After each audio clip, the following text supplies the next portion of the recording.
Ужесточение уголовно-исполнительной системы, то есть всех держать в тюрьмах, это тоже не защита. Трагедии они бывают всегда и были, когда пробации не существовало. К сожалению, мы видим некоторые случаи рецидива. Ну, у нас юридический рецидив же не присутствует, мы говорим, просто люди, которые вышли с пробации, совершают преступления. Но в Кыргызстане процентовка 1,58%. Это очень низко в международном стандарте. Для систем пробации на международном уровне считается таким стандартом около до 7%. У нас 1,58%. Трагедии они есть.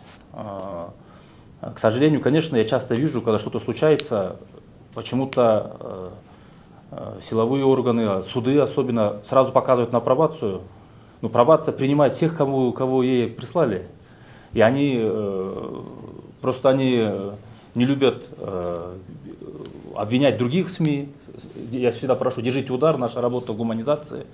Когда происходит трагедия, да, пробация если всплывает, ну это трагедии. Но процент общий 1,58, они всегда были. И люди, держать всех в тюрьмах тоже не решение. Когда они выходят, они тоже могут совершить.